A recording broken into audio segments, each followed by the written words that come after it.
कहते थे हम एक और हमारे अनेक, अनेक रहने में मजा आता है।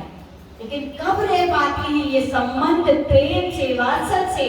जब इच्छाएं ना हो। इच्छाएं आती हैं तो संबंध क्या होते हैं?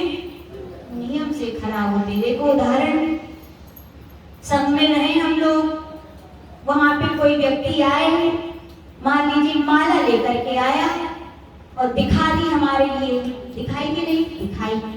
अब भाव तो हो गए, अच्छी है माला, लेकिन पता है संघ का अनुशासन है, आजसी आ गया नहीं देने वाला। लेकिन इच्छाएं हो गई कि नहीं? भले ही माला अभी आई नहीं है, लेकिन पाप हो गए दो। एक तो इच्छा की सो पाप, और दूसरा गुरुदेव हमें आज्ञा नहीं देंगे, यानी तुम्हें अपनी श्रद्धा भक्ति पे विश्वास नहीं है और तुम्हें अपने स्वयं के कर्मों पे विश्वास नहीं कि ये वस्तु मिल जाए। दो हो गए पाप। तीसरा फिर भाव होते हैं, उससे कह देंगे कि तुम ले आना, क्या करना? ले आना। क्या हो गया? सत्य रहा आपका, बोलो। पहले तो अहिंसा नहीं ली। अहिंसा क्यों नहीं ली? भाव अहिंसा यानी राग द्वेष नहीं होना चाहिए। आपका माला में राग हुआ और गुरु के अनुशासन के प्रति द्वेष हुआ, अहिंसा व्रत नहीं रहा। सत्य, सत्य केवल बोलने का नहीं होता, सत्य भी नवकोटि से होता है। मन से भी आपने सोच लिया ऐसा तो वो क्या हो गया? अशुद्ध हो गया, अचौर्य। अचौर्य केवल उठाने का नाम नहीं है। मन से भी आपने सोच लिया बिना पूछे ये चीज ले लेंगे तो क्या हो गया? अचौर्य भी गया, ब्रह्मचर्य भी गया, शील यानी अपने स्वभाव में आप नहीं रहे, स्वभाव से बाहर गए पर वस्तु में, और आप परिग्रह भी नहीं रहा क्योंकि आपने उसमें मूर्छा भाव जमाया। अंतरंग आत्मा के संबंध खराब हुए कि नहीं? व्रत गए कि नहीं गए? गए। और देखो ऐसी कौन सी बात है जो गुरु से अनजानी है? सागर को पता है बूंद में कितना पानी है, कितनी छुपाओ तुम। कोई सीसी कैमरा है, गुरुदेव क्या है? सीसी कैमरा है। तुम कितने सोचो ना पता चले उनको। हमारे संघ की बढ़िया व्यवस्था है, हमारे गुरुदेव क्या है, जैसे यहाँ के ऑफिस में लगाया करा कोई सीसी कैमरा, कोई कछु कहू करे, लेकिन यहाँ सब देखो जैसे संघ में भी भले ही हम लोग सागर में बैठे आज मंगलगिरी में, लेकिन आजसी का ऑफिस में सब यहाँ दिख रहा है कौन क्या कर रहा है। कुछ नहीं छिपता गुरुओं से, उनकी आत्मा की विशुद्धि कहीं या उनके सीआईडी कहीं। सीआईडी कौन है पता है? जी इनकी हामी और हम इनकी, एक दूसरे की बातें सब कहाँ पहुंचाते हैं? द्वेष भाव से नहीं पहुंचाते। हम तो बराबरी की हम नहीं बोलते, गुरु शिष्य का नाता है, वो रोक सकते, टोक सकते और ठोक भी सकते हैं। उनके हित के लिए गुरु समझाते कि सुधर जाएंगे। सीआईडी का काम, हर एक बात वहां तक पहुंचती है। गुरुदेव तक वो बात पहुंची कि इन्होंने बिना पूछे माला ली। अब बताओ गुरु का उतना वात्सल्य रहेगा क्या? विश्वास रहेगा क्या? प्रेम रहेगा क्या? वो संबंध खराब हुए कि नहीं हुए? हुए ना? हुए। तो मैं आज से हमेशा बोलते हैं वस्तु की कीमत नहीं होती भैया, संबंध की कीमत रखो। संबंध आंतरिक अपने व्रत से जो आपने संबंध जोड़ा है, जो महाव्रत आते हैं, वस्तु कोई बड़ी चीज नहीं है। आपको जो व्रत मिले हैं उनकी अच्छी साधना करोगे तो देखो तीर्थंकर के लिए जब केवल ज्ञान होता है, समोसन लगता है, तो भरत चक्रवर्ती भी तो क्या 14 रत्न 9 विधियां होती भगवान के समोसन के द्वार पर 108 खड़ी हुई थी। किसका प्रभाव है? उन 5 महाव्रतों के पालन का प्रभाव। क्या आप छोटी छोटी वस्तुओं की इच्छा करते हो? क्या बिना पूछे मांगते हो, कहते हो लोगों से? अपनी साधना पे इतना विश्वास नहीं है क्या? अरे विश्वास रखो, जिस साधना से मोक्ष मिलता है उससे ये घास की तरह के तुम्हें सामग्री नहीं मिलेगी। बहुत बड़ा उदार ये भावनाएं कब आती हैं? जब निकांचित अंग हो, तब तो ऐसी भावनाएं हो। निकांचित तो होते ही नहीं है। तनक से नौन के लिए भाव बिगड़ जाते हैं, तनक से मठा के लिए, तनक से पता नहीं क्या क्या के लोगों के भाव बिगड़ जाते हैं। तो अजर का लगा थर्मामीटर है क्या निकांचित अंग? नहीं है। ऐसे श्रावक भी जो आप लोग सोचते हो ना, क्यों हम लोग के संबंध खराब, क्यों इच्छाओं से? बस उन इच्छाओं के पीछे मत जाओ। आचार्य बोलते हैं इच्छाओं की हवा महल मत बनाओ, भावनाओं के बीज बो। क्या करो? क्या ना बनाओ? इच्छाओं। क्योंकि इच्छाएं तो पुण्याधीन है। पुण्य होगा तो इच्छाओं की पूर्ति होगी, और पुण्य नहीं होगा तो इच्छाओं की पूर्ति होने वाली नहीं है। जो किया है वही मिलने वाला है। ऊंचे ऊंचे हवा महल बनाने से वस्तु की प्राप्ति हो जाएगी क्या? नहीं होगी।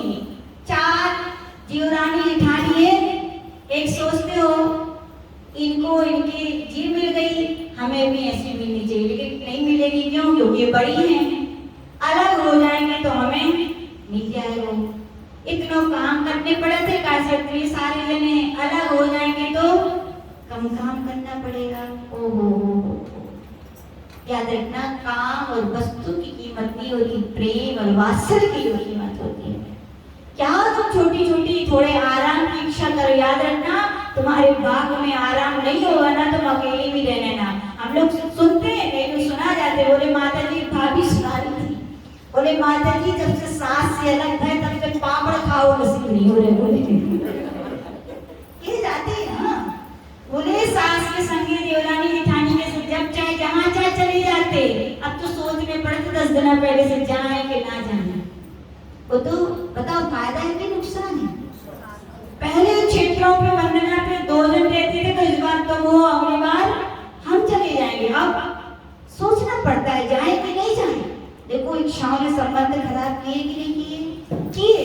तो आचार्य भगवान कह रहे, कहने को तो बहुत सारी व्याख्याएं इच्छाओं की। आचार्य भगवान कह रहे मत करो ऐसी इच्छाएं। हम लोग को भी आचार्य बोलते हैं जहाँ रहो, जिसके साथ रहो उसके होकर के रहो, उतने समय का रहो कम से कम, मत करो ऊंची इच्छाएं। मानते हैं आप में भी बहुत क्वालिटी है, आप भी अच्छे प्रवचन कर सकते हो, अच्छा सब कर सकते हो, लेकिन अभी आप किसी के अधिकार क्षेत्र में हैं तो इच्छाओं के पंख लगाकर यदि उड़ोगे तो तुम अधिकार क्षेत्र से बाहर जाओगे तो तुम्हारे पंख क्या होंगे वे?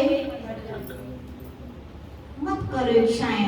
और पंख कटेंगे तो कटेंगे, भविष्य में भी नहीं उड़ पाओगे, और वर्तमान में तो इच्छाएं दुख की जननी है। पहले कह रहे पाप कीजिए सुखे नास्ता, सुख नहीं मिलने वाला। पाप की बीज तुम्हें नियम से दुख मिलेगा, उस फल में दुख मिलेगा। और बीज बोले इच्छाओं की, लौकिक इच्छाओं में, तो आगे भी तुम्हें सुख मिलेगा क्या? नहीं मिलने वाला। आचार्य भगवान कह रहे हैं। तो अब व्यक्ति बोलता है इच्छाएं पुण्य से प्राप्त होती है। किससे प्राप्त होती है इच्छाओं की पूर्ति? पुण्य से। याद रखना, जब व्यक्ति इच्छा करता है जिस वस्तु की, उस समय वस्तु रहती है क्या? और जब वस्तु रहती है तब इच्छा रहती है क्या? दोनों ही अशाश्वत है। इच्छा भी शाश्वत नहीं है, वस्तु भी शाश्वत नहीं। तो भैया हो शाश्वत आत्म गुणों के धनी आत्मन, क्यों अशाश्वत क्षणिक वस्तुओं के पीछे जा रहे हो? ना इच्छाओं की सोचो, ना वस्तु की सोचो।